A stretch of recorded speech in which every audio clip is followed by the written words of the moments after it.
전국 버스 동시 파업을 하루 앞두고 각 지역에서 노사가 막바지 협상을 벌이고 있습니다. 인천과 충남 등 협상이 타결돼 파업을 철회하는 곳이 속속 늘고 있는 가운데 경기도는 협상에 앞서 버스 요금을 올리겠다고 밝혔습니다. 5.18 민주화운동 당시 한국에 사는 외국인들로 구성된 월요 모임이 광주의 실상을 암호 등으로 작성한 최초의 보고서 팩트시트를 오늘 뉴스룸에서 처음으로 공개합니다. 푸른 눈의 목격자 힌츠페터 기자도 이 보고서를 통해 광주 소식을 처음 접한 것으로 확인됐습니다. 박상기 법무부 장관이 전국 검사장들에게 수사권 조정안과 관련한 검찰의 우려를 받아들여서 법안 내용을 바꿔보겠다는 입장문을 보냈습니다. 하지만 문무일 검찰총장은 검찰의 고언이 받아들여지지 않은 것 같다고 했습니다. 검찰 과거사 진상조사단이 고 장자연 씨로부터 접대 의혹이 제기된 인물 13명의 이름이 담긴 장자연 리스트를 새로 구성해서 이를 최종 보고서에 포함한 것으로 확인되었습니다. 조사단에 따르면 장자연 사건 당시 접대 의혹이 불거졌던 방정호 전 TV조선 대표에 대해 당시 검찰과 경찰이 방 전 대표의 통화 내역을 이틀치만 조회하는 등 조선일보 관계자에 대한 수사도 부실했던 것으로 드러났습니다. 미국이 2천억 달러의 중국산 수입품에 대한 관세를 25%를 올린 것에 대해서 중국도 다음 달 1일부터 600억 달러 규모의 미국산 제품에 대해 최고 25% 관세를 매기겠다고 발표했습니다. 세계 각국 주식 시장이 큰 폭으로 하락을 거듭했습니다. 또래 학생을 때리다 아파트 옥상에서 떨어져 숨지게 한 인천 중학생 추락사 사건의 가해자들이 1심에서 실형을 선고받았습니다. 재판부는 이들이 성인도 견디기 힘든 극심한 폭행을 저질러 피해 학생을 죽음에 이르게 했다고 밝혔습니다. 집이 모두 타서 흔적만 남았고 자네들은 바닥에 흩어져 있습니다. 지난달 산불이 휩쓸고 간 강원도 고성군의 한 마을입니다. 한 달이 지났지만 집이 없는 주민들의 생활은 여전히 불안한 상태입니다. 오늘 밀착 카메라는 강원도 산불 현장을 한 달 만에 다시 찾았습니다.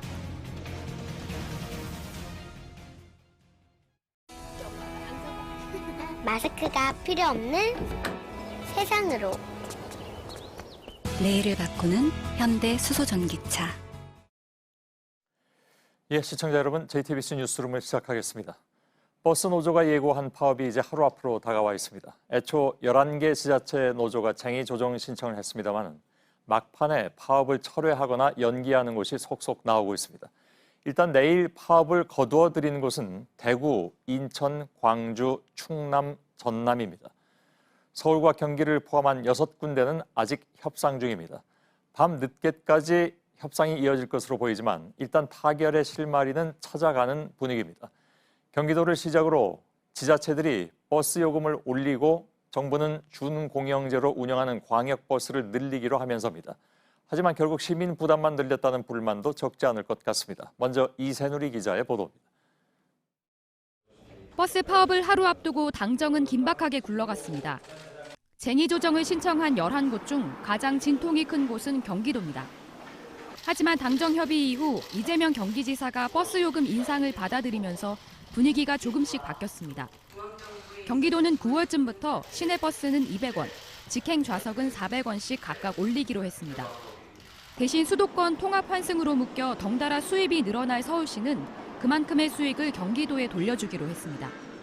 경기도를 시작으로 요금 인상에 나서는 지자체도 늘어날 것으로 보입니다.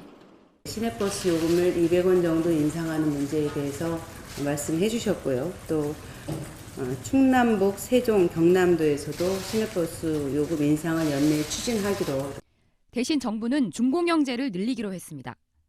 이른바 빨가버스라 불리는 광역버스와 광역급행버스는 정부가 적자를 메워주는 형태로 운영하겠다는 겁니다. 정부는 이번 합의가 수도권 등 각 지역 협상 타결에 영향을 줄 것이라고 기대하고 있습니다.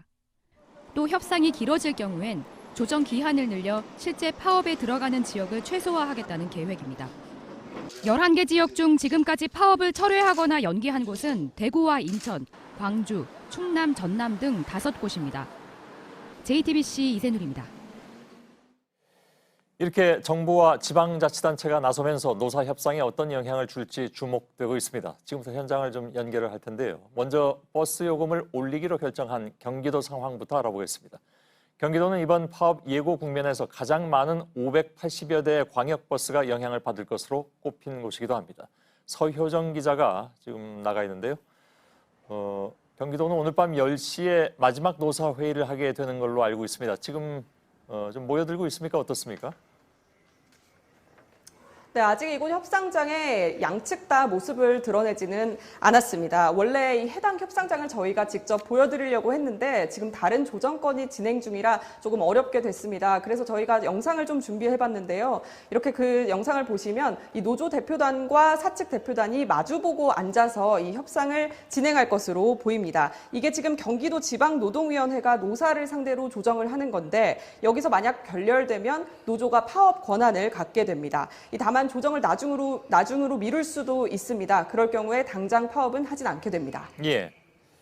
당초에 경기도는 요금을 올리지 않겠다고 얘기를 했었는데 결국 요금을 올리는 쪽으로 됐습니다. 200원을 올리는 것으로 얘기가 나왔는데 따로 노사의 반응이 나온 게 있습니까? 네, 노사 양측은 요금 인상 발표가 있은 직후 이 비공개 회동을 가지기도 했습니다. 하지만 아직까지 별다른 타결 소식이나 이런 건 들려오지는 않고 있습니다. 이 노조 관계자는 우리의 요구하는 요금 인상이 아니다라면서 서울의 버스기사보다 70만 원을 덜 받고 있는 임금을 현실화해달라는 것이다. 이렇게 밝혔습니다. 예. 물론 이건 뭐 지켜봐야 되겠습니다만 요금 인상이 되고 회사로 좀 더 많은 돈이 들어가게 되면 임금도 결국은 올릴 수 있지 않겠느냐. 이것이 노사협상에 혹시 도움이 되진 않을까요? 네, 맞습니다. 일단 요금이 올라가는 만큼 이 임금 인상, 그러니까 이것에도 영향을 미쳐서 협상 타결도 좀 잘 되지 않을까 이런 전망도 나옵니다. 하지만 이 노조 측이 주목하는 부분은 이 요금 인상이 실제로 임금 인상으로 얼마나 이어질 수 있을까 이 부분입니다. 이 인상한 요금에 따라서 각 회사의 인건비라던가 연료비 이런 것들이 배분이 되게 되는데요. 이 인건비를 여기서 얼마로 책정하느냐에 따라 이 실제 버스기사들이 받는 임금이 정해지게 되는 겁니다. 이 때문에 이 잠시 뒤 회의에서는 이런 세부적인 내용까지 좀 다룰 수 있을 것으로 보입니다. 여기서 주목할 부분은 당초 이제 수도권 통합 환승제 때문에 이 경기도에서 요금을 올리더라도 서울과 경기도가 이 수익을 나눠 가지는 게 아니냐 이런 의문이 좀 나왔었는데 이 경기도에서 전부 가져가는 것으로 이렇게 정리가 됐습니다. 아, 그런가요? 그러면 이제 경기도가 모든 수익을 그렇게 가져가면 임금 인상에는 그만큼 여력이 있을 수도 있다는 얘기가 되는데 서울버스도 오늘 노사가 조정회의에 들어갔는데 어떻게 돼가고 있습니까? 네, 지금도 서울의 노사 조정회의가 진행 중입니다. 방금 전에 좀 중간 발표가 좀 있었는데요. 어떻게 진행이 되는지 전해드리면 아직 노사 간의 입장 차이가 크다고 이 노조 측은 이 진호위에서 그러니까 지방노동위원회에서 좀 조정안을 내달라 이런 입장을 밝힌 것으로 지금 전해지고 있습니다. 당초 이 서울 노조는 임금을 5.9% 올리고 정년을 연장해 줄 것 등을 주장을 했습니다. 이 서울 노사 조정회의에서 어떤 결과가 나오는지에 따라서 오늘 이 경기도 노사회의에서 어떻게 진행이 될지 이것도 좀 영향을 받을 수 있을 걸로 보입니다. 예, 알겠습니다. 서효정 기자가 전해드렸습니다. 부산과 울산, 경남 등 일부 지역에서는 아직 막바지 협상이 진행되고 있습니다. 지금 상황은 어떻게 돌아가고 있는지 부산으로 연결하겠습니다. 구석찬 기자가 나와 있습니다. 어디입니까? 지금 가 있는 곳은? 네, 여기는 부산에서 유동인구가 가장 많은 곳 중에 하나인 부산역 앞입니다. 버스 정류장이 보이는데요. 이렇게 시민들이 이곳에 와서 버스를 기다리는 모습도 보실 수 있을 겁니다. 만약 부산 버스 노조가 예정대로 파업을 한다면 내일 아침 이 정류장은 텅 빌 수도 있습니다. 오늘 오후 3시 반부터 부산노동지청에선 노사 간 마지막 협상이 시작됐는데요. 속속 타결되고 있는 다른 지역과는 달리 아직까지 큰 진전 소식이 들리지는 않고 있습니다.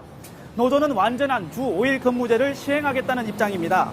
평일 기준 하루 9시간씩 주 45시간, 월 단위로는 22일 근무하겠다는 건데요.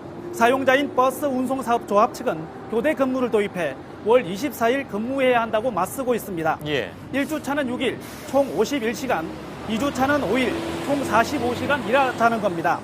임금 인상 폭도 노조 측의 10.9% 요구와 부산시 그리고 버스 회사의 1.8% 안이 부딪혀 합의점을 아직 찾지 못하고 있는 상황입니다. 예. 지금 여기는 양쪽의 입장차가 너무 격차가 좀 큰 상황인데 그렇다면 다른 지역과는 달리 실제로 파업에 들어갈 가능성도 있을 것 같긴 합니다. 만약 그렇게 되면 부산 쪽에서 마련하고 있는 또 그 주변 지역에서 마련하고 있는 대책이 좀 있나요? 네, 부산의 경우 5,566명의 버스 기사가 144개 노선, 2,511대의 버스를 운행하고 있습니다. 마을버스는 132개 노선, 571대입니다. 파업을 강행하면 지하철로 분산을 하더라도 출퇴근길 혼잡을 빚을 수밖에 없습니다. 특히 지하철이 들어가지 않는 부산 영도구의 경우 문제가 커집니다. 부산시는 전세버스와 구군버스 300대를 확보하고 지하철도 운행 횟수를 늘려 1시간 연장 운행하기로 했습니다. 부산교육청도 유치원과 초중고등학교의 등하교 시간을 학교장 재량에 맡기기로 했습니다. 예. 그 부산의 협상은 내일 새벽까지도 이어질 수가 있죠. 근데 파업으로 예정된 시간이 아침 6시가 맞습니까? 네, 새벽 4시 그리고 아침 6시 이렇게 두 타임이 있습니다. 이걸 놓고 지금 협상 중에 있습니다. 예. 자, 그러면 부산 시민들은 이 상황을 내일 아침 일찍 일어나셔서 다시 좀 확인을 해봐야 될 것 같습니다. 이게 어떻게 됐는지 협상이.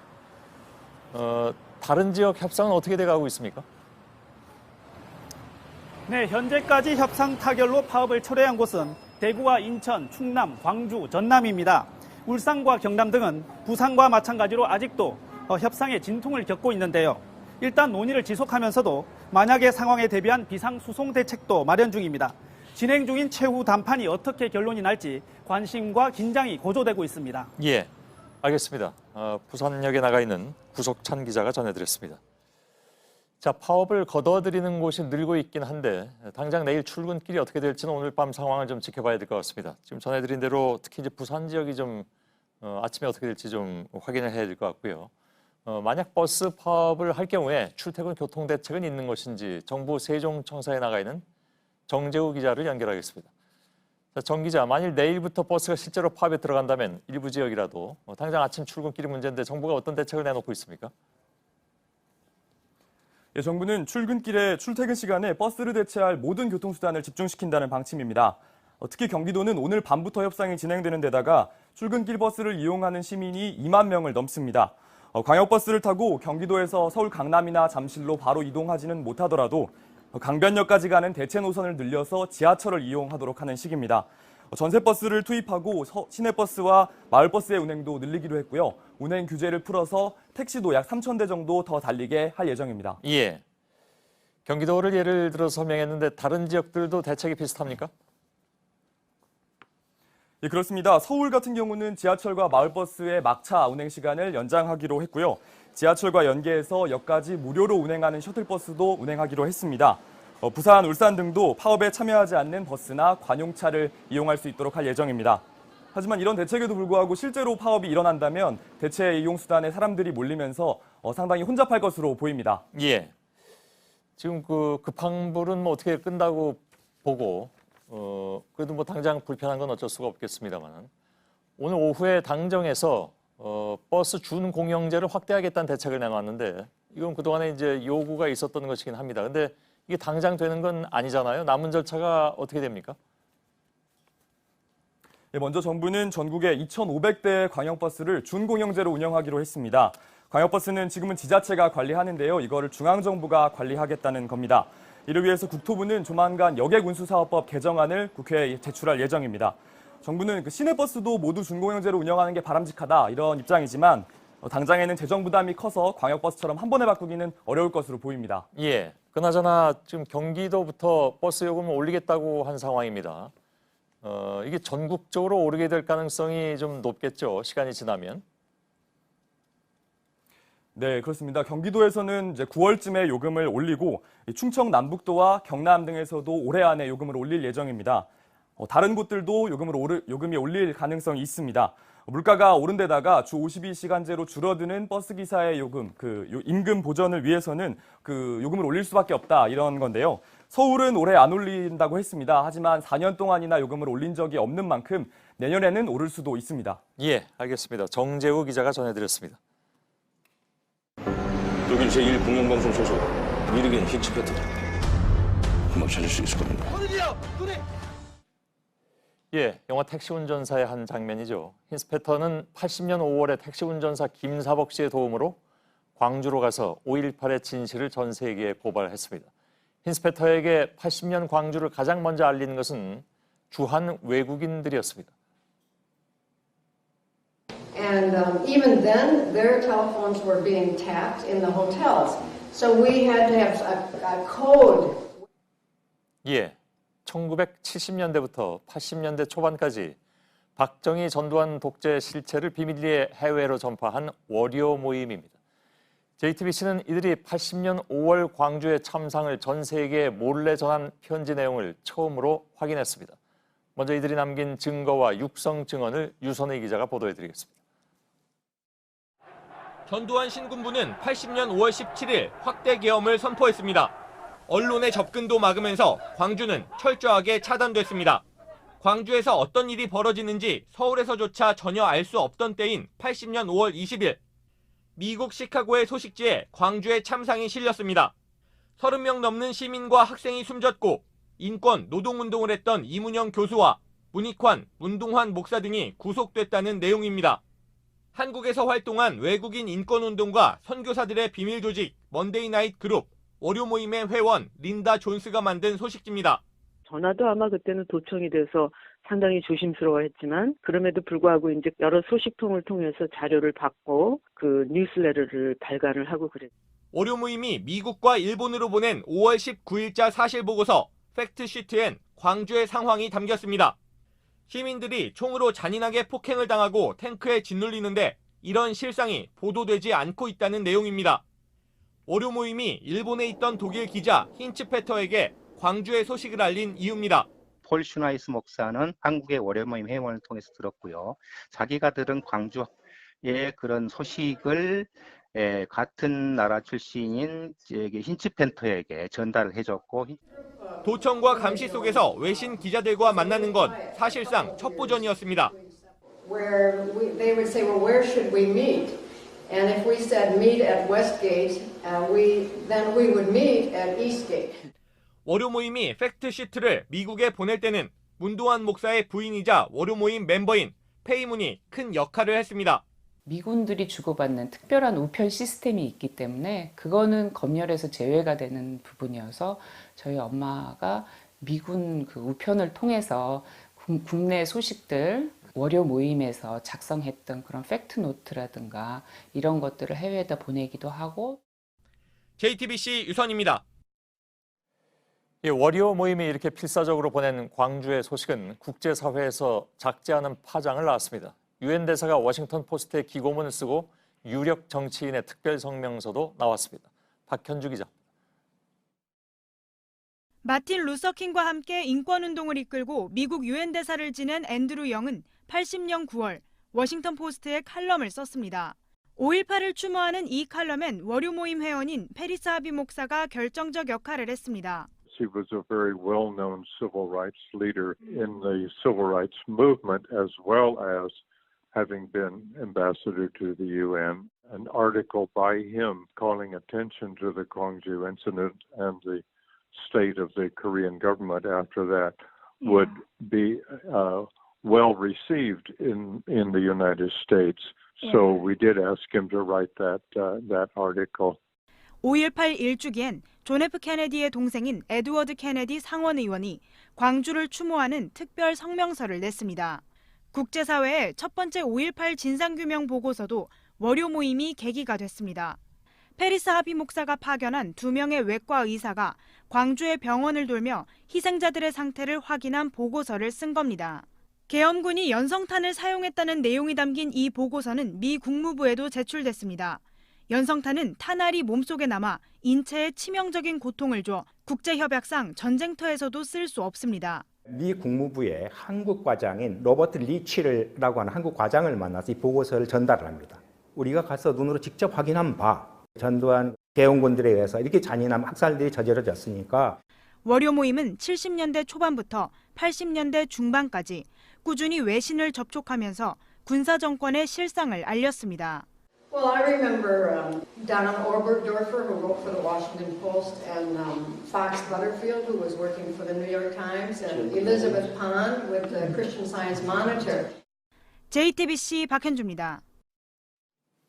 예, 보신 것처럼 주한 외국인 단체인 월요 모임이 당시 언론이 하지 못했던 역할을 했던 것으로 나타났습니다. 정치부 유선희 기자와 조금 더 얘기 나누겠습니다. 어서 오세요. 네. 예, 지금 가지고 나온 것이 그 이른바 팩트 시트인가요? 그렇습니다. 이 1980년 들고 5월, 보여주시죠. 네, 1980년 이제 5월 26일에 이제 보낸 예. 팩트 시트인데 이것이 이제 UCLA에 지금 보관이 돼 있던 것입니다. 아, 그거 이제 복사본이죠, 물론. 네, UCLA의 이제 이남희 한국학 교수와 또 이제 5.18 기념재단의 최용주 이제 연구원이 같이 이제 발굴을 한 것입니다. 예. 그 80년 5월이면 뭐 오목했던 시절임에는 틀림이 없는데 네. 내국인한테는 뭐 예를 들면 이제 인권 탄압을 했지만 외국인한테는 그렇게 하지 못했던 모양이네요. 네, 전혀 없었던 건 아니지만 예. 이제 어느 정도 좀 완화가 됐습니다. 이 연세의료원에서 80년 당시에 간호사로 일했던 진 베이싱어 월요 모임 회원인데 예. 저희랑 통화를 할 때 이 질문에 대한 답을 해준 게 있습니다. 예. 직접 들어보겠습니다. We knew that, they had not tortured anybody, any foreigners. They were very cruel to Korean citizens. We knew that, or we thought that the worst thing they could do to us was deport us. 예. 70년대 초반부터 활동을 했다고 하니까 70년대 초반이면 72년에 72년에 유신이 있었죠. 네. 그 임시 때부터 시작을 한 모양이네요. 그렇습니다. 그때부터 활동을 시작을 했고 사실 초기에 있는 거는 1968년부터 있었는데 본격적인 활동이 시작된 것이 72년부터이고요. 예. 그리고 규모는 한 50명 정도였습니다. 하지만 50명이 한 번에 모이거나 이렇게 계속 유지가 된 게 아니고 중간중간 교체가 좀 됐습니다. 예를 들면 74년에 이제 2차 인혁당 사건이 있었는데 이때 지금 화면에 나오고 있는 조지 오글 목사가 이제 부당함을 주장을 하다가 추방이 됐습니다. 또 짐 시노트 신부도 같은 주장을 했었는데 이제 종파를 초월해서 이제 목사, 신부 모두 이제 월요 모임 멤버로 활약을 했습니다. 근데 당시 둘 다 추방을 당했습니다. 추방을 당하고 나면 다른 사람들이 그 자리를 이제 채우는 방식으로 됐습니다. 예. 뭐 고문을 당하진 않았다고 하지만 도청이라든가 이런 굉장히 좀 심했던 모양이 돼요. 얘기 들어보니까. 앞서 린다 존스가 얘기했듯이 이제 서대문에서 만난다 하면 동대문에서 만나는 식의 그런 암호를 좀 썼고 가명을 사용하기도 했습니다. 월요 모임의 멤버였고 그리고 이제 그 문동환 목사의 부인인 페이문 여사의 이제 딸 문영미 씨가 당시 상황에 직접 가명을 사용한 내용을 들은 게 있는데 들어보겠습니다. 짐 스탠실이라고 하시는 그분도 자기가 이제 그 기사를 외국에서 굉장히 많이 써서 발표했는데 굉장히 수많은 가명을 가지고 이거를 그 발표를 해서 정작 한국 정부에서 블랙리스트에 올리는데 자기 이름은 빠져 있었다고. 예. 근데 이렇게 어렵게 정보를 모아서 외국에 보낼 때는 또 군사우편을 사용했다고 하는데 그 군사우편은 어떻게 그게 사용이 가능했는지도 궁금하네요. 네, 이제 방금 보신 이제 문영미 씨의 어머니 페이문 여사가 이제 당시 미군 부대에서 이제 상담관으로 활동을 했습니다. 하다 보니까 이제 미군 쪽에 접촉이 가능했고 군사우편을 좀 사용할 수가 있었습니다. 그리고 이제 군사우편 외에 외교 행랑도 좀 사용을 했었는데 이제 미국으로 주로 이제 소식을 보내다 보니까 미국으로 가는 인편하고 우편이 중간에 이제 차단을 많이 당했습니다. 검열을 당하니까 그 다음에는 이제 우회로로 일본을 택하게 되는 것입니다.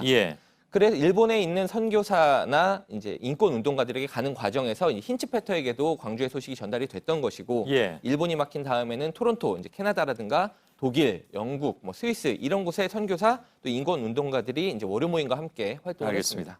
근데 이게 전부 그 왜 UCLA에서 발견이 됐다고 하는데 왜 그 대학에서 나왔을까요? 네, 월요 모임의 회원이고 미국에서 월요 모임에 보낸 팩트시트를 받아본 페리스 하비 목사가 1995년에 UCLA 도서관에 기증을 했습니다. 1984년부터 시카고에서 아까 보신 린다 존스와 함께 시카고에서 이제 함께 인권 운동을 했던 UCLA의 이남희 한국학 교수의 설명을 좀 직접 들어보겠습니다. 그때 단체들의 성격이라는 것이 굉장히 열악한 상황에서 교회 건물 하나 지하실이기 때문에 너무 눅눅하고 또 비가 왔을 때는 막 건물에 비가 새고 그동안 모아놓은 자료들을 보관할 수 있는 처지가 아니었죠. 아, 그렇게 해서 이런 상황이 됐다. UCLA로. 예, 알겠습니다. 여기까지만 듣겠습니다. 유선혜 기자였습니다. 어제 서울에서 5.18 민주화운동 당시 전두환 씨가 광주를 방문해서 사살 명령을 내렸다고 증언한 김용장 씨와 허장환 씨가 오늘은 광주를 찾았습니다. 신군부의 5.18 기획서를 거듭 증언했고 광주 항쟁의 역사를 지금부터 다시 써야 한다고 강조했습니다. 정진명 기자입니다. 김용장 씨와 허장환 씨가 광주 시민들 앞에 섰습니다. 직접 목격하고 상부에 보고했던 1980년 5월 상황을 현장에서 증언하기 위해서입니다. 당시 미 육군 정보요원으로 일한 김 씨는 신군부의 5.18 기획서를 다시 한번 주장했습니다. 도시 규모와 역사성 등 여러 조건을 검토하고 김대중 전 대통령을 내란 사건으로 엮기 위한 것이라고 분석했습니다. 당시 여러 요원이 전두환 씨의 광주 방문을 목격했다며 이후 발포가 이루어진 점을 들어 사살 명령이라고 지적했습니다. 505 보안부대 수사관으로 신군부 기획에 참여한 허 씨도 구체적인 상황 설명을 덧붙였습니다. 1980년 5월 21일 공수부대가 도청에서 외곽으로 철수한 것이 사전에 기획된 것이라고 강조했습니다. 또 사복 차림으로 시민들 속에 숨어 들어간 편의대는 유언비어 유포조, 장갑차 탈취조, 무기고 탈취조 등으로 나뉘어 있었다고 밝혔습니다. 시민들은 증언을 듣고 신군부의 만행에 크게 분노했습니다. 묻혀 있었던 그 진실들도 좀 더 정리돼가지고 역사에 그 애곡 없이 반영되는 그런 계기가 됐으면 합니다. 5.18 기념재단과 5월 단체는 그동안 소문으로 돌았던 의혹이 구체적으로 확인된 것으로 보고 있습니다. 실체에 접근하기 위한 기록 확보를 위해 5.18 진상조사위 출범을 촉구했습니다. 당시에 충분히 객관적으로 보고되고 정리됐다고 볼 수 있는 그런 미국의 기록 문서를 종합적으로 확보하는 게 관건일 것 같고요. 김 씨와 허 씨는 증언회를 마치고 광주 항쟁의 역사는 지금부터 다시 써야 한다고 한 목소리를 냈습니다. JTBC 정진명입니다.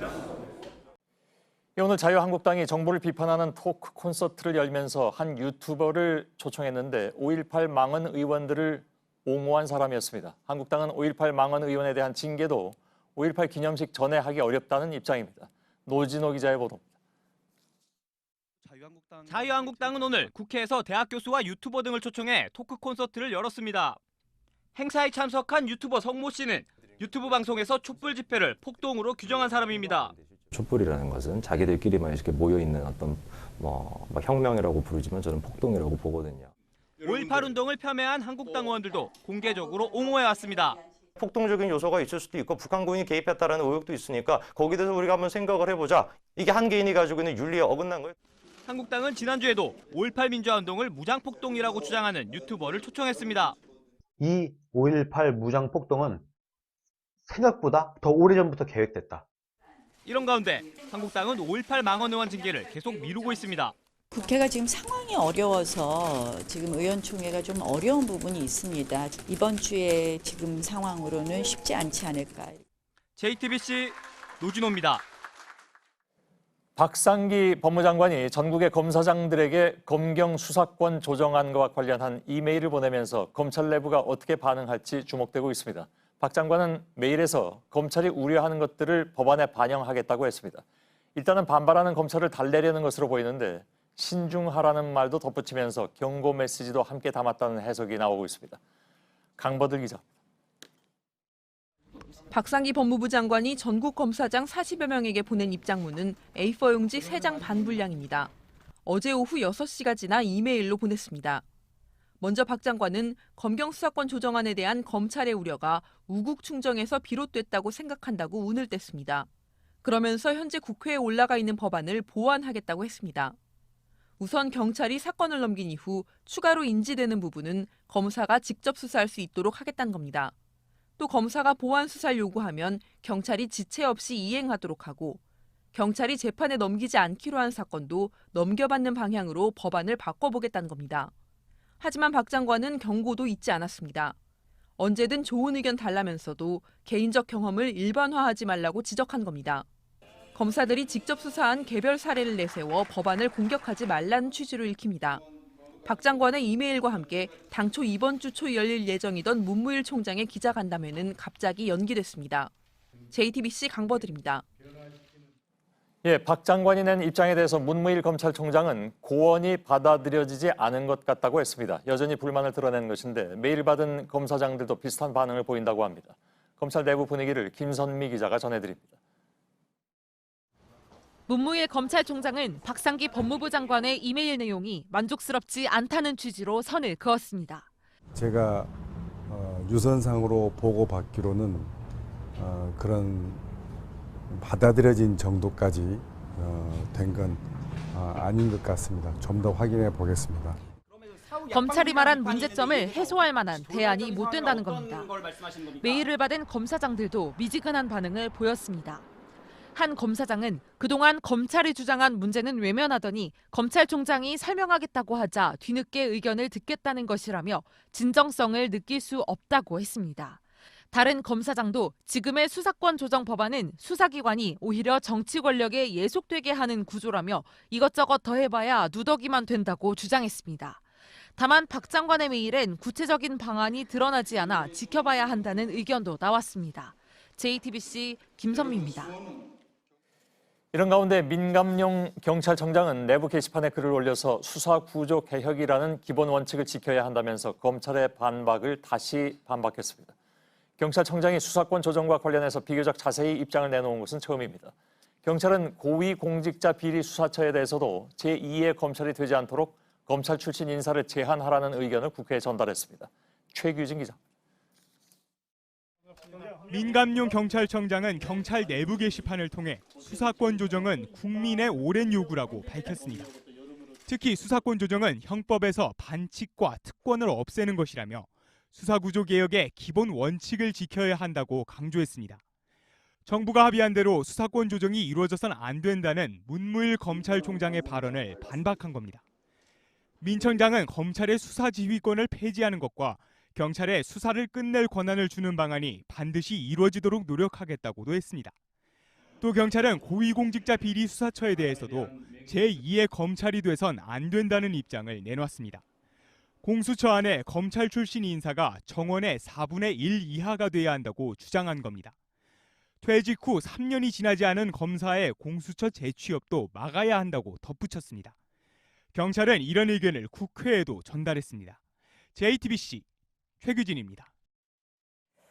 인천의 아파트 옥상에서 또래 학생을 때리다 떨어져 숨지게 한 혐의를 받은 중학생들이 1심에서 실형을 선고받았습니다. 법원은 무차별 폭행이 피해자를 죽음에 이르게 했다며 가해 학생 4명 모두에게 실형을 선고했습니다. 연지환 기자입니다. 지난해 11월 중학생 A군은 인천의 한 아파트 15층 옥상에서 또래 학생들에게 폭행을 당했습니다. 폭행은 온몸을 가리지 않았고 1시간 20분 가까이 계속됐습니다. 얼굴엔 침이 날아왔고 성적 수치심도 느끼게 했습니다. 피해 학생 A군은 폭력을 견디지 못해 난간에 매달렸다가 떨어졌습니다. 피해 학생이 가해 학생 아버지가 누굴 닮았다고 말한 게 폭행의 이유였습니다. B군 등 가해 학생 4명은 상해치사 등 혐의로 재판에 넘겨졌고 법원은 징역 1년 6개월에서 최대 7년까지 모두에게 실형을 선고했습니다. 집단 폭행과 사망의 연관성을 인정한 겁니다. 가해자들은 그동안 피해 학생이 스스로 뛰어내렸다며 혐의를 부인해왔습니다. 하지만 재판부는 피해 학생이 두려움과 모멸감을 피하기 위해 탈출 시도를 한 것이었다며 추락은 폭행 때문이라고 판단했습니다. 또 이들을 충분히 교육하지 못한 사회도 책임에서 벗어날 수 없다고 지적했습니다. 앞서 가해 학생 4명은 혐의를 부인해오다 갑자기 입장을 바꿨습니다. 판석문을 수십 차례 써 제출하고 피해 학생 유가족과 합의를 하고 싶다며 선고 날짜를 미뤄달라고 하기도 했습니다. 하지만 재판부는 성인도 견디기 어려울 정도의 고통을 피해 학생이 받아왔다며 중형을 선고했습니다. JTBC 연지환입니다. 성매매와 횡령 등의 혐의를 받는 가수 승리에 대한 구속 여부가 잠시 뒤에 결정될 걸로 보입니다.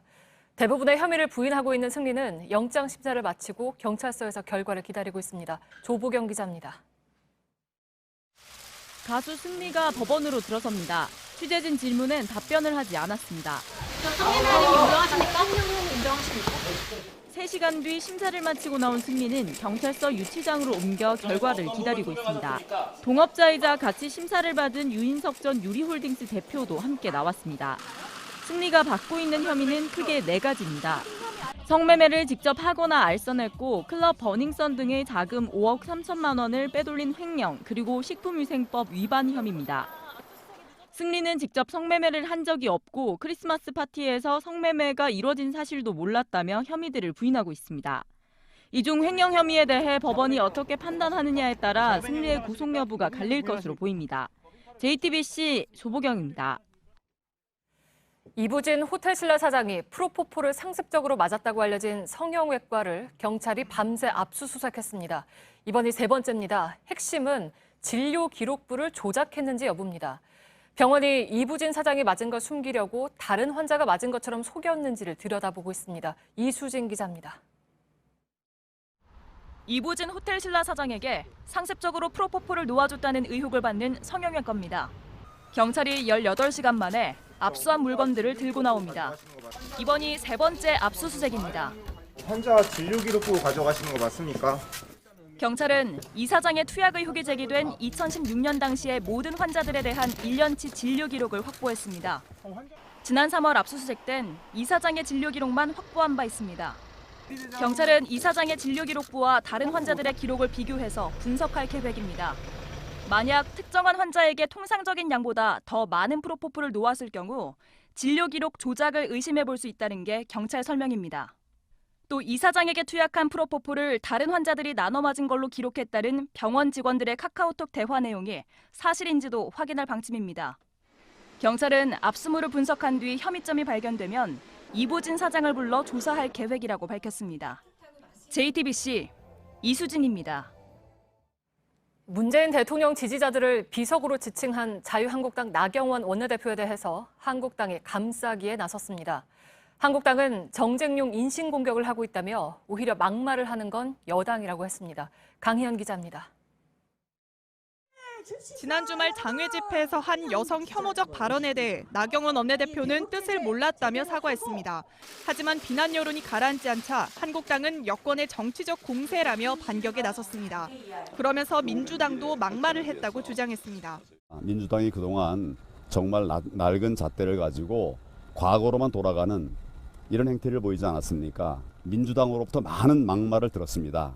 이만희 원내대변인도 논평에서 여권은 단순한 말실수를 정략적 목적으로 계속 헐뜯고 있다며 막말과 극우의 프레임을 씌우기 위해 혈안이 돼 있다고 했습니다. 정유섭 의원은 여당을 향해 우리 보고 도둑놈, 토착 왜구라고 해놓고 사과한 적 있냐고 되물었습니다. 한국당의 나 원내대표 감싸기가 진영 싸움으로 번져가고 있는 겁니다. 한국당을 제외한 여야는 막말 정쟁은 그만두고 민생을 챙기라고 요구했습니다.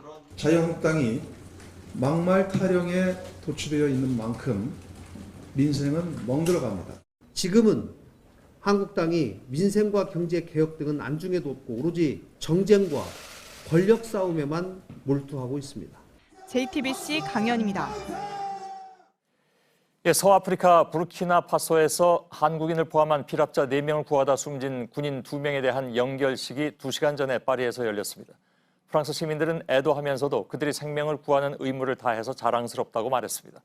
구출된 장 씨는 오늘 귀국했습니다. 김성탁 특파원입니다. 군인들이 국기가 덮인 관을 옮깁니다.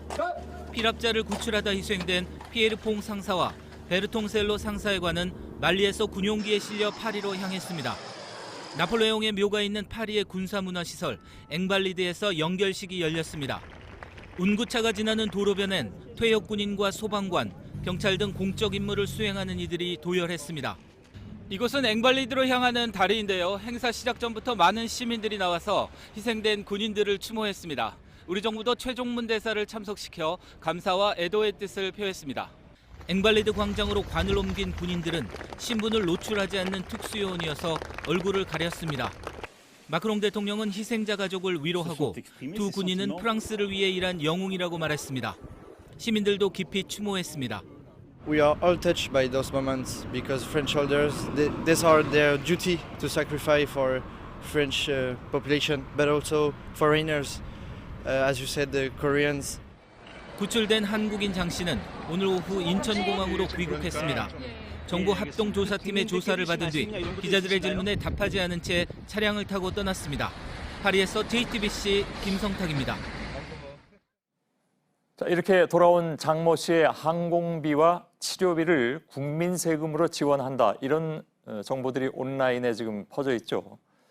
사실 여부를 넘어서 찬반 논쟁으로까지 지금 번지고 있는데 바로 팩트체크해 보겠습니다. 오대영 기자가 나와 있습니다. 자, 이 돈들을 정부가 지원하는 게 맞습니까? 아닙니다. 일단 항공비는 장시 쪽에서 냈습니다. 예. 그리고 귀국 전에 치료비가 발생했는데 이건 프랑스 정부가 냈습니다. 프랑스 정부가 우리 정부에 이 비용을 청구하지 않았습니다. 따라서 현재까지 국비가 나간 건 없습니다. 프랑스 정부가 혹시 한국 정부에 이거를 요구를 할 수도 있는 겁니까? 그러면 나중에라도? 향후의 가능성이 아주 없진 않은데요. 예. 현재로서는 그럴 가능성이 크지 않다고 외교부는 보고 있습니다. 예. 그건 뭐 좀 두고 봐야 되기는 하겠습니다만. 네. 아무튼 현재까지 나라 돈이 나간 것은 없다. 이렇게 정리하면 될 것 같습니다. 전혀 없다라는 건 맞죠?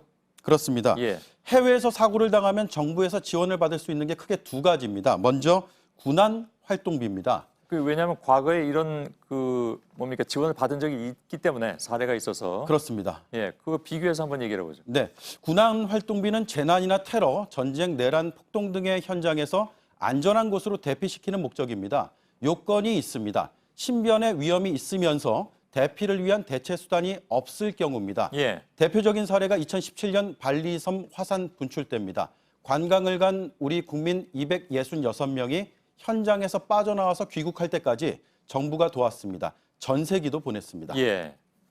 이번 사건도 테러하고 연관돼 있긴 한 것 같은데 테러인지 아니면 그냥 단순 납치인지 그건 좀 봐야 되겠습니다만은 여기에 해당되는 건 아닌가요, 그럼? 그렇게 보기는 어렵습니다. 왜냐하면 프랑스군이 이미 납치 테러 상황을 종료시킨 뒤이기 때문입니다. 예.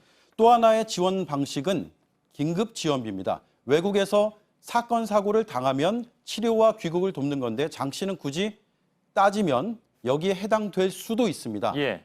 그러나 이 역시 기준이 상당히 까다롭습니다. 당사자가 신청을 해야 하고 생명이 위험함에도 경제적으로 이걸 벗어날 능력이 전혀 없는 사람의 하나입니다. 예. 그러니까 간단히 말하자면 혼자의 힘만으로는 치료를 받을 수도 없고 한국으로 돌아올 수도 없는 사람은 지원을 한다. 네. 그것도 그냥 그렇다고 금방 지원하는 것도 아니라면서요. 네. 특히 심사 과정이 상당히 까다로운데요. 진단서, 계좌 동의서, 그리고 계좌 조회 동의서, 경위서 등을 낸 뒤에 이런 심사를 받습니다. 계좌 조회, 보험이 있는지 여부, 과거에도 지원받은 전력이 있는지 여부, 거짓말인지 아닌지까지 확인을 받습니다. 예. 장 씨는 긴급 지원비를 신청조차 하지 않았습니다. 그래서 국비가 지원될 일은 애초에 없었습니다. 잘못된 정보로 며칠간 혼란이 컸습니다. 예. 참고로 지난해 각국 공간에서 쓰인 군안 활동비를 확인해 봤습니다. 530만 원이었습니다. 뭐가요? 군안 활동비가 그렇습니다. 그거밖에 안 됩니까? 네. 예. 그리고 긴급 지원비는 6,400만 원이었습니다. 예. 알았습니다. 오대영 기자였습니다. 수고했습니다. 미국과 중국 간의 무역 분쟁은 적어도 양쪽의 행태만 놓고 보자면 거의 치킨 게임 수준으로 가고 있는 것 같습니다. 중국이 어젯밤 600억 달러 상당의 미국산 상품에 최대 25%의 보복 관세 리스트를 발표했습니다. 이에 맞서서 미국 무역대표부는 즉각 3천억 달러 상당의 추가 관세 리스트를 내놓으면서 맞섰습니다. 베이징 신경진 특파원입니다. 중국 CCTV 메인 뉴스가 이례적으로 논평을 보도했습니다.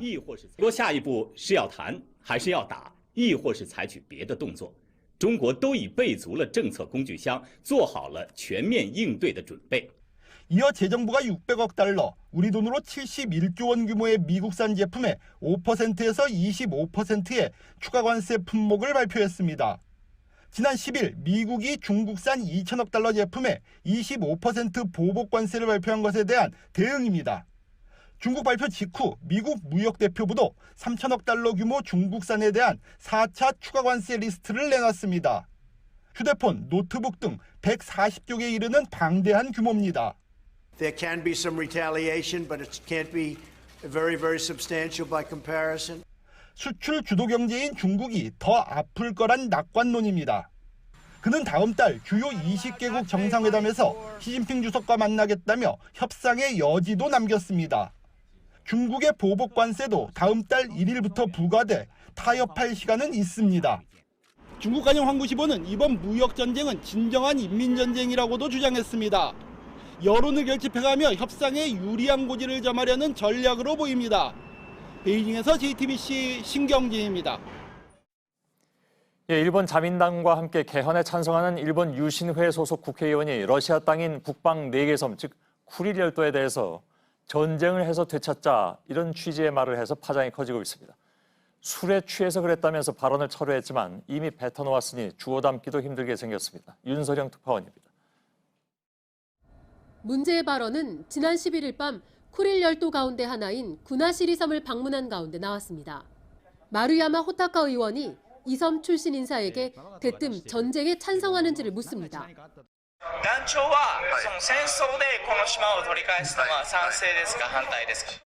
전쟁이라는 단어는 사용하고 싶지 않다는 주민에게 거듭 전쟁을 종용하는 듯한 발언을 합니다.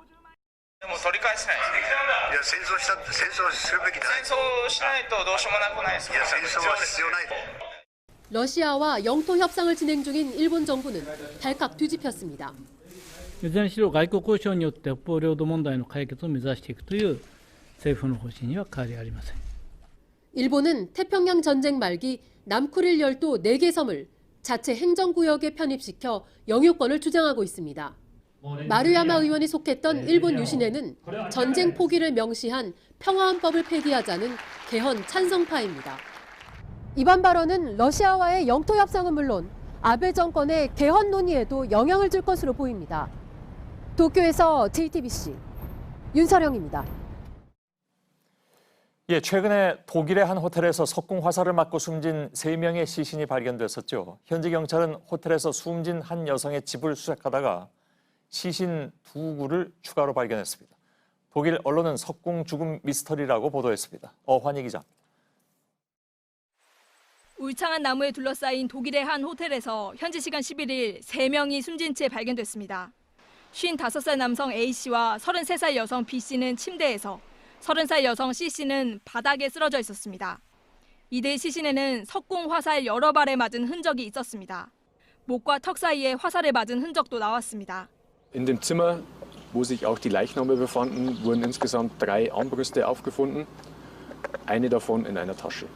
A씨와 B씨는 독일 서북부 라인란트 팔츠주, C씨는 독일 북부 비팅겐에서 온 현지인으로 알려졌습니다. 이들이 어떤 관계인지는 확인되지 않았습니다. 현지 경찰은 이틀 만에 숨진 C씨의 집에서 여성 2명의 시신을 발견했습니다. 호텔이 있었던 독일 바이에른주 파사우에서 약 650km 떨어진 곳입니다. Die Identität der beiden Leichen ist bisher noch nicht sicher geklärt und auch die Todesursache der beiden Leichen. Die Staatsanwaltschaft 독일 DPA 통신은 석궁 죽음 미스터리라고 보도했습니다. 현지 경찰은 이번 사건에 다른 사람이 개입됐다는 증거가 아직까지는 없다며 사인 파악을 위해 시신 부검을 의뢰했습니다. JTBC 어환입니다. 강원도 삼척의 한 고등학교에서 3학년 학생이 다른 학생 10여 명의 중간고사 답안지를 몰래 고친 사실이 드러났습니다. 경찰의 수사가 시작되자 이 학생이 오늘 자수했습니다. 답안지를 열쇠도 안 채운 서랍에 넣어둔 학교 책임도 무거워 보입니다. 조승현 기자입니다. 강원도 삼척의 이 고등학교는 지난 1일부터 3일까지 중간고사를 치렀습니다. 그런데 연휴가 끝난 뒤 지난 7일 학교가 발칵 뒤집어졌습니다. 3학년 서술형 문제 답안지가 나중에 수정된 흔적이 채점 과정에서 발견된 겁니다. 국어와 영어, 지구과학 등 3과목에 걸쳐 피해자는 10여 명에 달했고 모두 정답이 오답으로 바뀌었습니다. 학교 측은 CCTV를 분석해 6일 한 학생이 빈 교무실에 몰래 들어간 사실을 확인했습니다. 이후 학생들에게 자진 신고 기회를 주다 엿새 만인 어제 경찰에 수사를 맡겼고 결국 오늘 한 학생이 자수했습니다. 성적이 비교적 상위권인 이 학생은 자신과 비슷한 성적의 학생들을 이기기 위해 일을 벌였다고 털어놨습니다. 교사들이 답안지를 열쇠도 채우지 않은 서랍에 보관해 쉽게 열어볼 수 있었다고 밝혔습니다. 학교 측은 오는 17일 재시험을 치르기로 했습니다. 금요일에 다시 시험 본다니까 애들도 학교 끝나고 놀러도 가고 도서관 가고 그래. 경찰은 이 학생을 업무 방해 등의 혐의로 검찰로 넘길 계획입니다. 도교육청도 허술한 답안지 관리에 대해 감사를 벌일 예정이지만 법적 책임은 묻기 어려울 전망입니다. JTBC 조승현입니다. 숙명여고 교무부장이던 쌍둥이 자매의 아버지가 시험 문제를 빼돌린 혐의를 받는 사건이 있었죠. 오늘 열린 교무부장 A씨의 재판에 경제학과 교수가 증인으로 출석했습니다. 쌍둥이 자매가 치른 시험에서 6개의 정답이 바뀌었는데 이 가운데 5개 문제 정답을 바뀌기 전의 답으로 똑같이 적은 것에 대해서 해당 교수는 이렇게 답을 적을 확률이 0.0042%라며 실제로 나타나기 어렵다고 주장했습니다. 최윤경 기자입니다. 0.0042%, 10만 번 중 4.2번을 가리키는 말입니다. 오늘 숙명여고 전 교무부장 A씨의 재판에 경희대 경제학과 교수가 나왔습니다. 검찰이 부른 증인입니다. A씨의 쌍둥이 자매가 시험 이후 정답이 정정된 문제 5개에 대해 이전 정답을 써내서 똑같이 틀릴 확률이 0.0042%로 낮다는 겁니다. 검찰은 또 916개의 영어 문장 중 두 사람이 선택한 2개의 문장이 모두 시험에 나올 확률도 구해달라고 했고 0.00024%가 나왔습니다. 시험 문제의 답을 미리 알지 않고선 발생하기 어려운 일이라는 겁니다. 이처럼 검찰이 확률로 쌍둥이 자매의 혐의를 지적하자 변호인은 교수가 검찰이나 숙명여고 관계자가 아니냐며 반발했습니다. 검찰은 A씨에게 징역 7년을 선고해달라고 재판부에 요청했습니다. A씨에 대한 선고는 오늘 23일 내려집니다. JTBC 최윤경입니다. 고속도로에서 시속 180km로 질주한 고등학생들이 경찰에 붙잡혔습니다. 면허도 없이 아버지 이름으로 차량 공유 서비스에 가입해서 손쉽게 차를 빌렸습니다. 배승주 기자입니다. 파란색 SUV 차량이 엄청난 속도로 고속도로를 질주합니다. 고속도로 암행 순찰차가 시속 199km까지 속도를 올려 5km가량을 추격한 끝에 겨우 따라잡습니다. 자, 따라오세요. 네, 따라오세요. 이 차에는 면허도 없는 17살 이모군 등 고교생 2명이 타고 있었습니다. 이군은 스마트폰 앱을 통해 아버지 이름으로 차량 공유 서비스에 가입했습니다. 차를 빌리는 것은 더 쉬웠습니다. 창원의 한 공용 주차장에 세워져 있던 차량을 고교생들이 몰고 나갔지만 신원을 확인하거나 제지하는 사람은 없었습니다. 차를 처음 빌린 지난 8일에는 창원 시내에서 몰고 다녔습니다. 다음 날에는 더 대담해져 고속도로로 향했습니다. 남해 고속도로 부산 방면으로 약 30km 구간을 평균 시속 180km로 달리다 결국 고속도로 암행수찰대에 붙잡힌 겁니다. 부산 방면으로 드라이브를 하려고 그렇게 운전을 했다고 진술했습니다. 2달 전 강릉에서도 10대들이 차량 공유 서비스를 통해 운전하다 차량이 바다에 빠져 5명이 목숨을 잃었습니다. 차량 공유 서비스를 통한 청소년 일탈이 거듭되고 있지만 당국도 업체도 대책 마련엔 별 관심이 없습니다. JTBC 배승주입니다. 폭스바겐이 디젤차 배기가스량을 조작한 사태가 있은 뒤 4년이 지났지만 비슷한 논란이 여전합니다. 이번엔 피아트 크라이슬러사의 조작 사실이 뒤늦게 드러났습니다. 정부는 수입 판매사에 73억 원의 과징금을 부과하고 검찰에 고발하기로 했습니다. 박상욱 기자입니다. 이번엔 피아트 크라이슬러였습니다.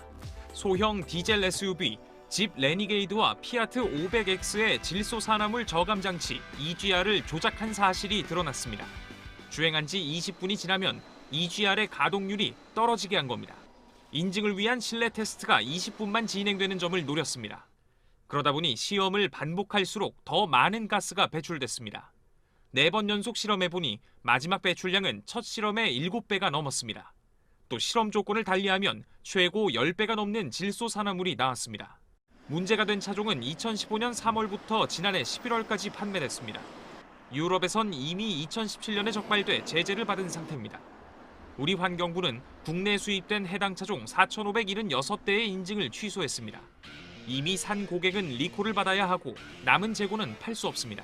수입 판매사인 FCA 코리아에는 과징금 73억 원을 부과하고 검찰에 고발할 방침입니다. 지금까지 국내에서 배출가스 조작 사실이 적발된 곳은 아우디와 폭스바겐 등 8개 브랜드입니다. 정부는 이 밖에 아우디 A6와 벤츠 GLC 등 다른 차량에 대해서도 불법 조작 의혹을 조사 중입니다. JTBC 박상욱입니다. 미국의 한 탐험가가 바닷속 약 11km 지점에 다다랐습니다. 사람이 내려갔던 가장 깊은 바다입니다. 처음 보는 심해 생물들과 함께 비닐에 플라스틱 쓰레기가 발견됐습니다. 이 탐험가는 기록을 세웠다는 기쁨은 잠시 실망스러웠다고 했습니다. 성문규 기자입니다. Surface, LF, depth 109er 28 meters. At bottom, repeat, at bottom. 미국인 탐험가 빅터 베스코보가 수심 1928m 태평양 마리아나 해구에 도달했습니다. 1960년에 세워진 종전 기록보다 16m 더 내려간 것입니다. It was a great journey. Saw some really interesting things on the bottom.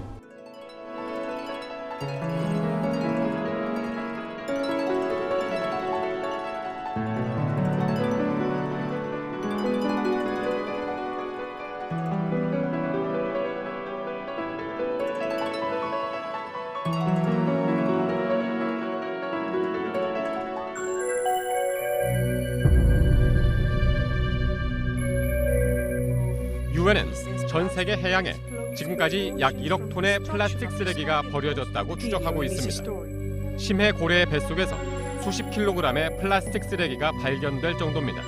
Very disappointing to see obvious human contamination of the deepest point in the ocean. JTBC 성문규입니다. 모래와 먼지 폭풍, 폭염, 가뭄, 전 세계가 이상 기후 현상으로 몸살을 앓고 있죠. 특히 이탈리아는 최근 여러 악천후를 한꺼번에 마주했습니다.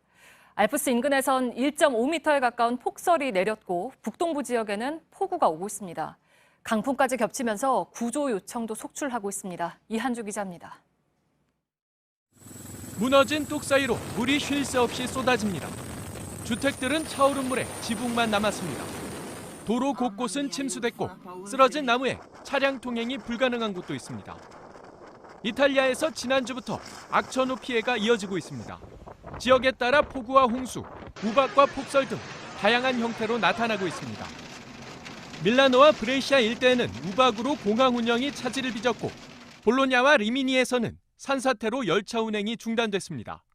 오스트리아 인근 산악지대에는 기온이 0도 이하로 떨어졌고 최대 1.45m의 폭설도 쏟아졌습니다. 이탈리아 당국은 강풍 피해로 현재까지 2명이 숨진 가운데 북부 에밀리아 로마냐 주에서 범람으로 구조 요청이 잇따르고 있다고 했습니다. 이탈리아 전역에서 이상 저온 등 이번 기상이변으로 농작물 피해가 수백억 원에 달할 거란 전망이 나왔습니다. 이탈리아 기상청은 악천후가 이번 주 내내 이어질 것으로 내다봤습니다.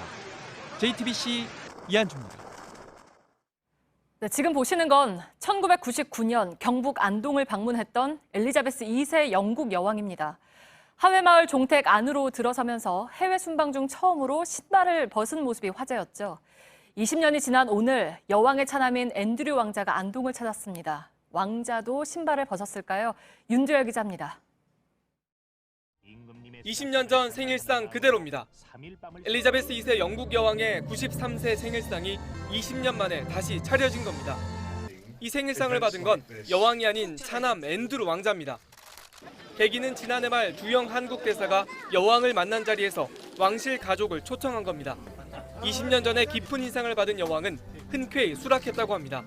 직접 오지 못하는 대신 왕자편으로 편지 한 통을 붙였습니다. I remember the very warm welcome that I received in Haho village on the occasion of my 73rd birthday. I wish you every good fortune and happiness. 종택을 둘러볼 땐 왕자도 신발을 벗었습니다. 여왕이 심은 구상나무를 살펴보기도 했습니다.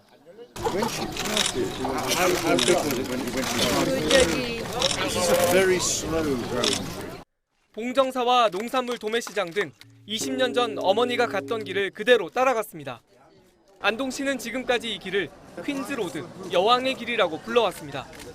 오늘 이후론 왕자도 온 것을 기념해 로열웨이라고 부르며 관광자원으로 활용할 계획입니다. JTBC 윤두열입니다.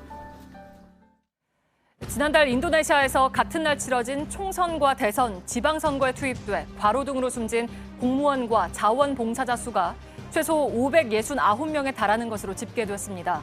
폭염 속에 치러진 동시선거에서 선거관리 직원들은 며칠 밤을 새며 수작업을 하는 등 과로가 극심했다고 외신은 전했습니다. 인도네시아 정부는 전자투표를 도입하기 위해서 우리나라 등의 연구팀 파견을 진행하고 있습니다. 제주 제2공항에 반대하는 시민단체들이 제주에 신공항이 필요하지 않다는 프랑스 파리 공항공단의 보고서를 국토부가 은폐했다고 주장했습니다.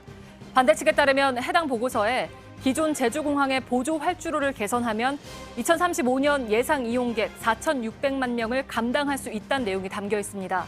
이와 관련해서 반대 측과 국토부는 내일 오후 공개 토론회를 열기로 했습니다. 경북 영주의 소수 서원을 비롯해 조선시대 교육기관인 서원 9곳이 유네스코 세계유산 등재를 눈앞에 뒀습니다.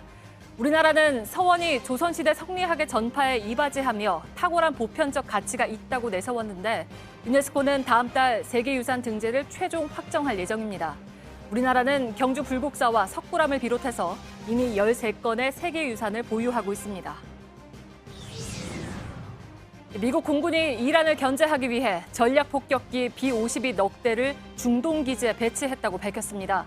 CNN은 F-35A 전투기 편대가 B-52를 엄호해서 중동 지역에서 작전을 펼쳤다고 보도했습니다. AP 등 외신은 미국이 지난 12일 아랍에미리트 인근 해역에서 발생한 상선 4척에 대한 피습 공격의 배후로 이란이나 지원 세력을 의심하고 있다고 전했습니다.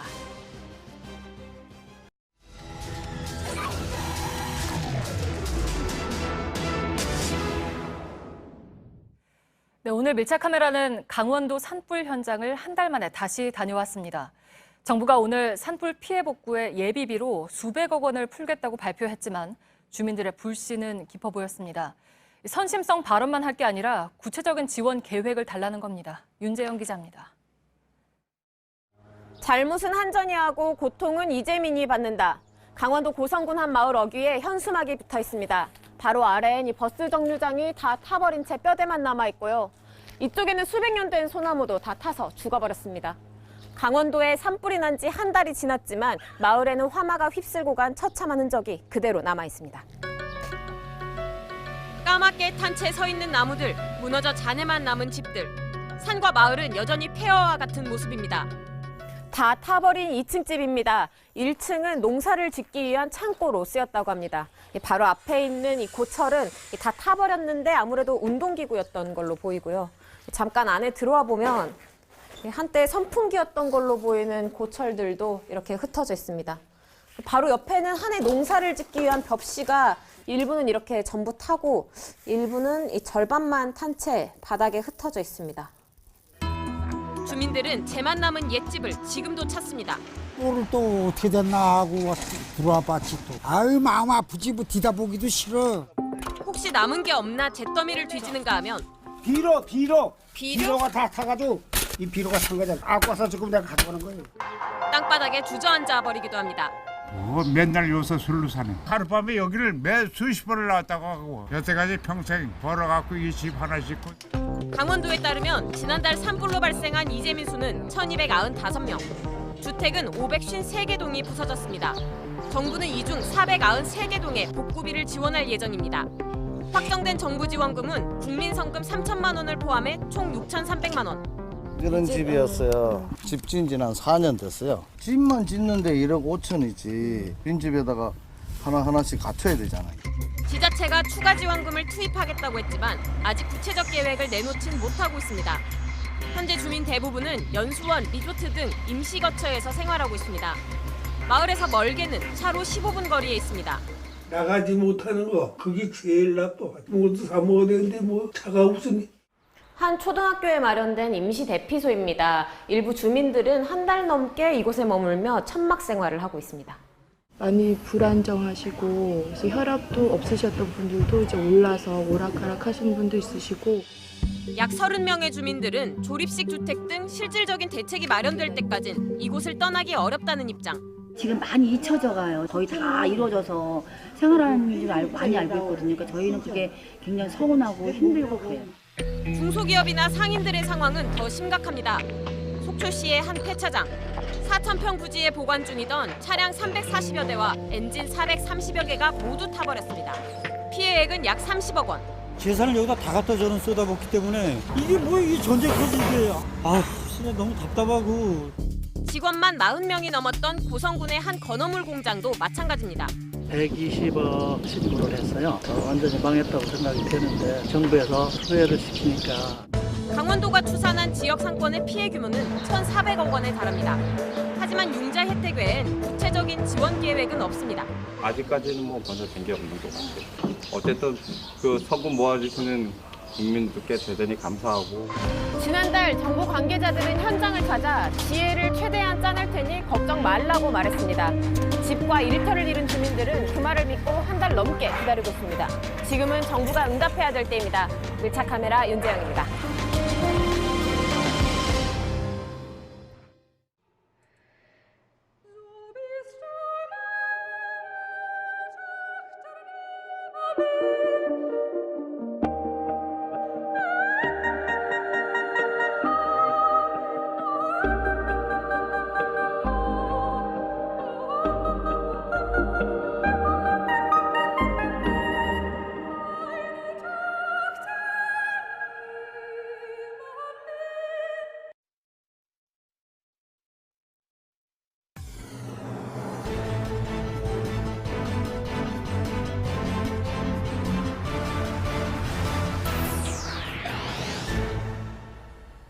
예, 뉴스룸의 앵커 브리핑을 시작하겠습니다. 노랫값은 막걸리 2마리였습니다. 1976년의 겨울 퇴역을 앞둔 나이든 군인은 곡을 쓸 줄 안다는 젊은 군인을 찾아가서 노래를 한 곡 만들어달라 부탁했습니다. 나 태어난 이 강산에 군인이 되어 30년간 군대에 청춘을 바친 노병의 애환과 서울음은 막걸리 적신 가사와 함께 만들어져서 전국의 병영으로 퍼져나갔으나 가사가 군의 사기를 떨어뜨린다는 이유로 노래는 금지곡이 됐습니다. 그러나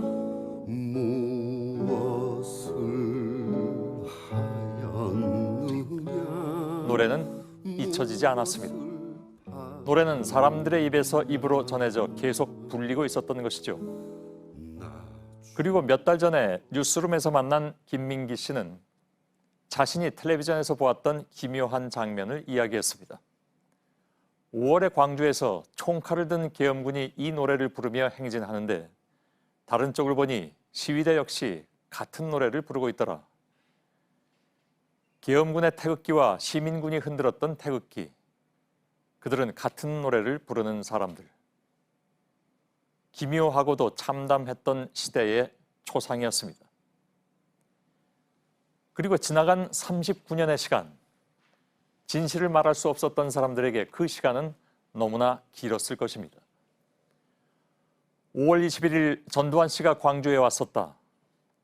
앉아수와 자세에서의 사격은 발포가 아닌 사살이었다.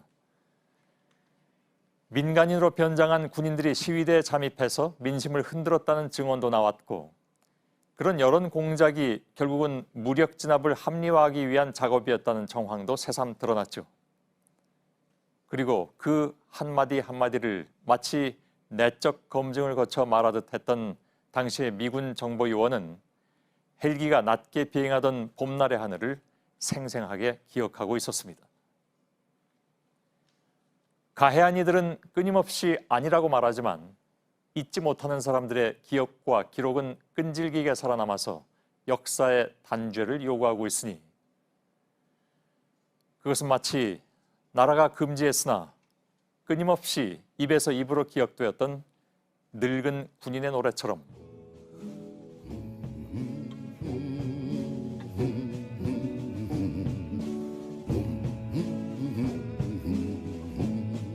죽지도 사라져가지도 않는 것.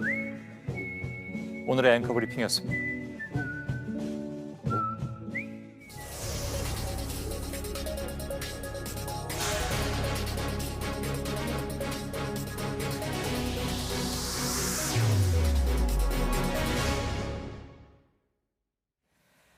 네, 어제 대검 과거사 진상조사단이 13개월 동안 진행된 고 장자연 씨 사건에 대한 조사 내용을 최종 보고했다는 소식 전해드렸습니다.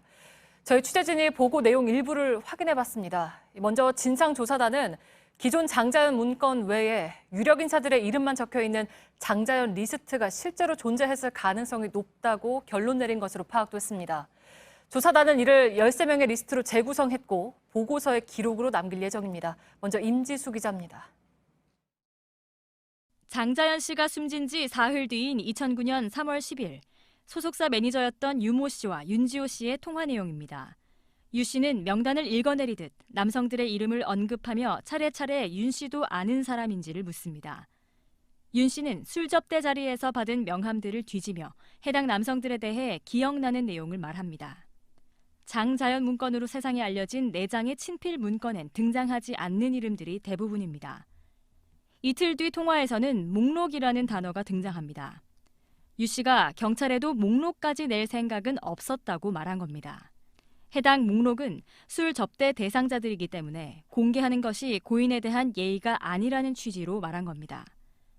대검 진상조사단은 장 씨 친필 문건 4장 이외에 남성들의 이름만 적힌 장자연 리스트가 추가로 있었을 가능성이 높다고 결론 내렸습니다. 유 씨의 통화 녹취록 등 수사 기록과 최근 재조사 과정에서 확보한 진술 등이 핵심 근거입니다.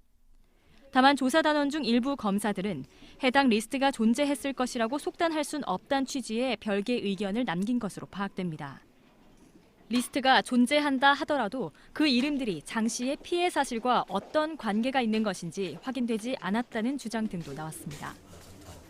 지금까지 이 리스트를 직접 봤다는 사람은 매니저 유 씨를 비롯해 장자연 씨의 오빠 장모 씨, 윤지호 씨 등입니다. 조사단은 이들의 과거 진술과 최근 면담에서 나온 내용을 종합해 13명의 이름이 담긴 리스트를 정리한 것으로 알려졌습니다. 이 리스트는 조사단의 최종 보고서에 기록으로 남을 예정입니다. JTBC 임지수입니다. 네, 진상조사단은 당시 접대 의혹이 제기된 조선일보 관계자들에 대한 수사도 부실했다고 판단한 것으로 파악됐습니다. 특히 고 장자연 씨의 술 접대 의혹을 받았던 방정호 전 TV조선 대표의 통화 기록을 이틀치만 조회한 사실도 확인됐습니다. 당시 수사에 참여했던 경찰도 조사단에 보통 1년치를 확인해야 하는데 이해할 수 없었다고 진술한 것으로 알려졌습니다. 이호진 기자입니다. 고 장자연 씨의 어머니 기일이었던 지난 2008년 10월 28일 저녁, 당시 장 씨는 서울 청담동의 한 유흥주점에서 열린 술자리에 참석해야 했습니다. 장 씨 매니저였던 김모 씨는 제사에 참석하지 못하고 술 접대 자리에 불려나간 장 씨가 차 안에서 눈물을 보였다고 경찰에 진술했습니다. 술자리 참석 전 장 씨는 미용실에서 머리 손질을 했는데 소속사 실장이 사진을 찍어서 비용을 증빙할 것도 요구했습니다. 장 씨의 개인적인 참석이 아닌 회사 비용으로 이뤄진 술 접대였던 셈입니다. 해당 술자리에 있었던 사람은 장 씨 소속사 김모 대표와 방정호 전 TV조선 대표, 광고회사 한모 대표 등이었습니다. 당일 아침 9시 19분에 한 씨가 먼저 방 전 대표와 통화를 하고 4분 뒤인 9시 23분, 한 씨는 김 대표에게 전화를 겁니다. 김 대표는 9시 32분에 한 씨와 통화한 후 해당 모임에 장 씨를 불렀습니다. 한 씨는 최근 조사단에 김 대표가 청룡영화제 이벤트를 해보고 싶다면서 방 전 대표를 만나고 싶어 했다고 진술했습니다. 접대 의혹을 확인하기 위해서는 방 전 대표에 대한 광범위한 통화 내역 조회가 필요했던 상황. 장 씨의 다이어리와 장 씨 지인 진술에서도 방 전 대표가 장 씨와 수시로 연락했다는 의혹이 제기된 바 있습니다. 그런데 당시 검찰과 경찰은 방 전 대표의 통화 내역을 이틀치만 조회했습니다. 접대가 이뤄진 당일과 그 다음 날만 들여다본 겁니다. 이틀 사이에는 장 씨와 통화한 내역이 없었습니다.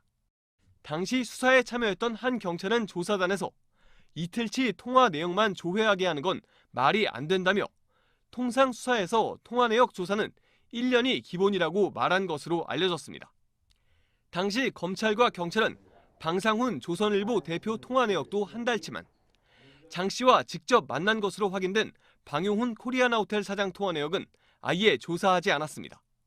조사단은 조선일보 관계자들에 대한 수사가 부실했다고 보고 이를 보고서에 포함시킨 것으로 확인됐습니다. JTBC 이호진입니다. 네, 취재 기자와 한 걸음 더 들어가 보겠습니다. 관련 내용을 계속 취재해온 이호진 기자가 옆에 나와 있습니다. 이호진 기자, 그동안 고 장자연 씨 사건에 대한 수사가 부실했다는 의혹은 계속 있어 왔잖아요. 이번 그 최종 보고서에 새로운 내용이 들어있는 게 있습니까? 예, 조사단 최종 보고서에는 당시 수사기관에 대한 조선일보의 외압이 포함이 됐습니다. 강일학 당시 경찰청장의 진술이 대표적인데요. 네. 강 전 청장은 과거사 진상조사단에서 당시 조선일보의 이동한 사회부장이 찾아와서 압력을 넣었다고 진술을 했습니다. 네. 피의자인 방상훈 사장을 조사하지 말아달라고 했다는 건데요. 조선일보 측은 당시 방 사장이 무혐의로 결론이 난 것을 알고 있었기 때문에 이를 빨리 발표해달라는 취지로 이야기를 했을 뿐 압력을 넣지는 않았다라고 해명했습니다. 네, 근데 조선일보 측이 그 경찰에 압력을 넣었다는 의혹은 전에도 계속 있었잖아요. 네, 맞습니다. 당시 경기경찰청장이었던 조현호 전 청장이 일인데요. 지난 8일 재판에서 수사팀이 방상훈 조선일보 사장을 소환하려고 요구를 하자 네. 역시 이동환 사회부장이 찾아와서 협박을 했다고 말을 했습니다. 우리 조선일보는 정권을 창출시킬 수도 있고 퇴출시킬 수도 있다. 네. 이명박 정부가 조선일보와 한판 붙자는 겁니까? 라고 이야기를 했다는 겁니다. 역시 조선일보는 부인했습니다. 네, 그리고 사건 직후에 조선일보 관계자들에 대한 조사에서도 이제 특혜 논란이 있는 거죠? 네, 맞습니다. 그 당시 경찰이 방상훈 사장을 조사를 할 때 조선일보 사옥을 찾아가서 조사를 했는데 조선일보 기자들이 배석을 한 상태에서 조사를 했고요. 네. 장자연 문건을 봤던 조선일보 기자의 경우에는 일식집에서 조사를 받았습니다. 네. 그리고 방정호 전 TV조선 대표도 조선일보 계열사인 코리아나 호텔에서 조사를 받았습니다. 네, 그리고 당시 수사에서도 뭐 부실했다는 정황이 또 다른 것들이 있습니까? 예, 경찰이 당시 장 씨의 자택을 압수수색을 했는데 시간이 57분밖에 걸리지 않았습니다. 특히 당시 장 씨가 누구를 만났는지 적어놨던 다이어리가 있었는데 이걸 가져가지 않았고요. 명함도 가져가지 않았습니다. 네. 이 다이어리에는 방정호 전 대표를 만나겠다는 약속이 적혀 있었던 것으로 전해지고 있습니다. 네, 저희가 앞서 리포트에서도 보도를 해드렸지만 그 통화 내역에 대한 조회도 마찬가지인 거죠? 네, 맞습니다. 방정호 전 대표가 장 씨와 만났고 또 접대를 받았다는 의혹이 제기됐는데 네. 통화 내역을 이틀치만 조회를 한 겁니다. 당시 이제 수사에 참여했던 경찰은 리포트에서도 얘기를 했지만 조사단의 통상 1년치를 조사하는 게 일반적인데 이해할 수가 없다라고 말을 네. 했습니다. 앞서 조사단에서는 장자연 씨의 1년치 통화 내역의 원본이 사라졌고 편집이 가능한 엑셀 파일 형식으로만 남아있다라고 지적을 한 바 있습니다. 실제 이와 관련해서 전 스포츠조선 사장인 하모 씨가 조선일보 기자들이 방정호 전 대표의 통화 내역을 빼기 위해서 아주 고생을 했다라는 말을 들었다고 진술한 바 있습니다. 장 씨를 직접 만났던 방용호 사장의 경우에는 외국에 있다는 이유로 아예 조사를 하지 않았고 통화 내역도 들여다보지 않았습니다. 네. 결국에 조선일보 외압 증언들과 부실한 수사 정황이 맞물리면서 관련 논란들은 계속 이어질 것으로 보입니다. 네, 이호진 기자였습니다.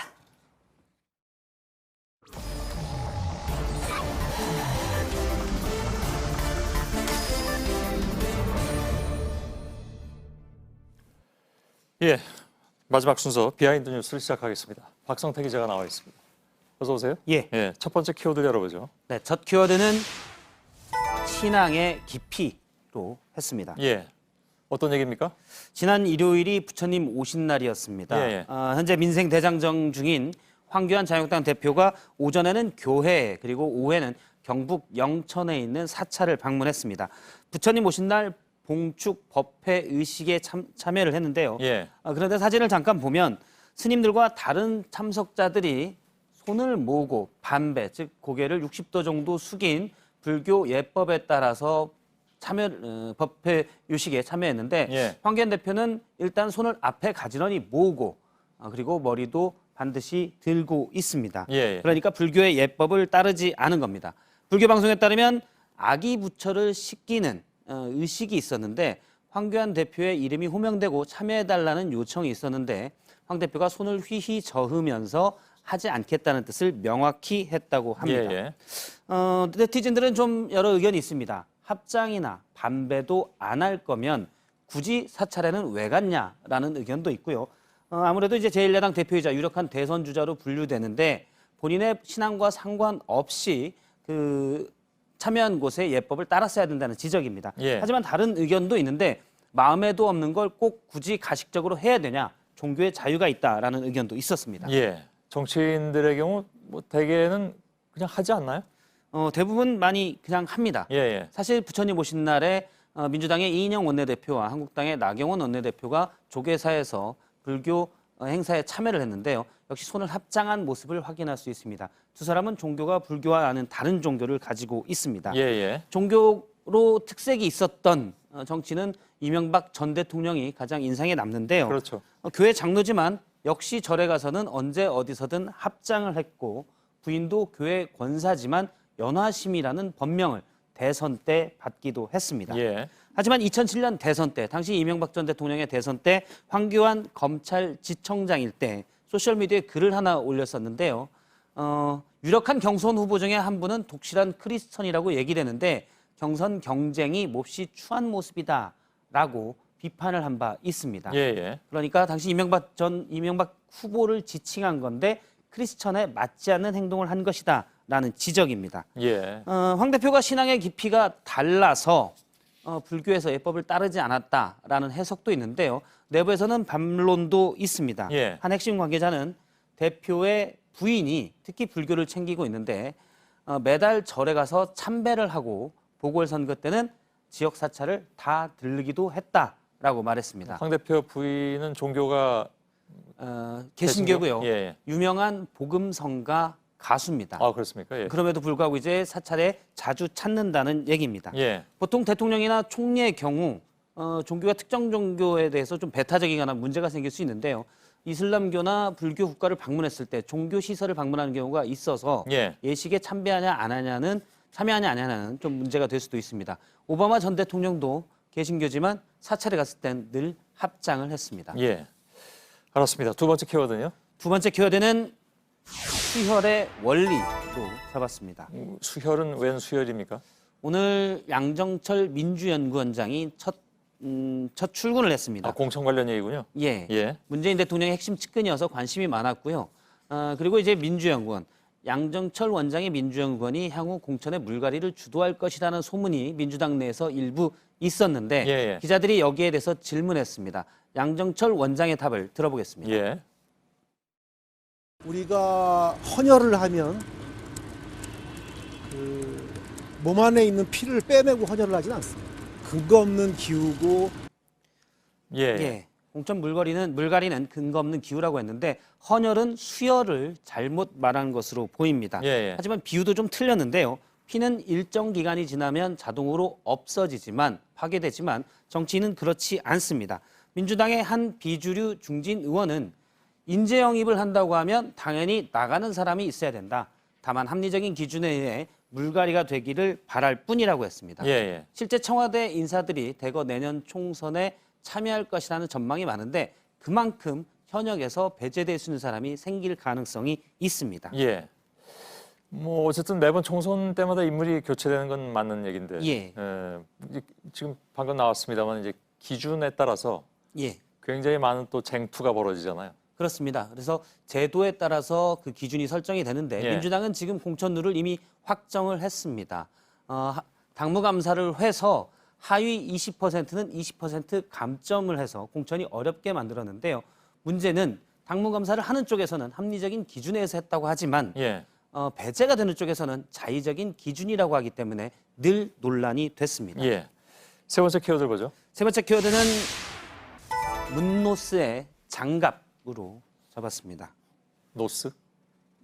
문노스. 사실 저도 처음 들어봤는데요. 오늘 국회에서 관련 발언이 나왔습니다. 잠깐 들어보겠습니다. 이게 문노스의 장갑이라고 이 패러디가 요새 유행된다고 하는데 문노스의 장갑이 완성되는 걸 막아야 되는 것이 저희의 절대절명의 책무라고 생각을. 타노스. 그렇습니다. 지금 보시는 캐릭터가 바로 마블 시리즈의 타노스입니다. 가장 힘이 센 악당, 최종 보스로 불리는데요. 지금 장갑에 여러 가지 보석으로 생긴 것들이 박혀 있는 모습이 보이는데 6개를 모아야 된다면서요? 그렇습니다. 이 6개를 모으면 우주에서 가장 힘이 세고 가볍게 적들을, 그러니까 정의의 히어로들을 물리칠 수 있는 힘을 갖게 되는 겁니다. 그런데 이 장갑을 인피니티 건틀릿이라고 하는데 오늘 나경원 원내대표는 문재인 대통령을 문노스로 비유를 하면서 선거법과 공수처법이 저 보석 중 스톤의 일부 마지막 들어갈 것이기 때문에 본인들이 절체절명으로 막겠다라고 주장했습니다. 그러니까 뭐 그 문 대통령을 절대 악당에 비교한 것 그런 얘기가 되나요? 그렇습니다. 일단 나경원 원내대표가 이번 타노스의 경우는 뜻을 제대로 알고 제가 앞뒤 설명을 쭉 들어봤는데 제대로 알고 사용한 것으로 보입니다. 하지만 최종 보스 타노스의 목적이 지구 인류의 반을 절멸시키는 것이기 때문에 이에 비추면 현직 대통령에 대해 부적절한 비유다라는 지적이 있습니다. 또 앞서 이 문노스 패러디가 유행이라고 했는데 지난해도 잠깐 유행한 적이 있지만 최근에 문노스 패러디의 유행지는 바로 극우 성향 사이트인 일베입니다. 그래서 또 일베인가요? 그렇습니다. 그래서 논란이 좀 되겠네요. 일부에서는 일베 용어를 또 썼다라고 하지만 지난해의 경우는 이제 문노스라는 표현이 전혀 다른 의미로, 예를 들어 적폐청산을 잘해야 된다는 의미로 쓰인 바도 있습니다. 그런가요? 알았습니다. 박성태 기자였습니다. 내일 대체로 맑겠지만 영남 내륙엔 오후 들어서 천둥, 번개와 함께 소나기가 오는 곳이 있겠습니다. 낮 최고 기온 서울 28도, 대전 29도 등 오늘보다 덥겠고 일부 영남 내륙 지역은 30도까지 오를 전망입니다. 초미세먼지 농도는 보통일 거라는 예보입니다. 저희들은 내일도 최선을 다하겠습니다. 여러분 고맙습니다.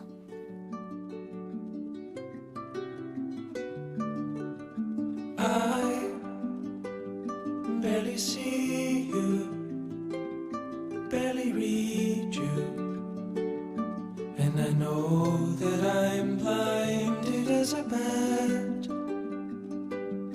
when I forage But I hope that the light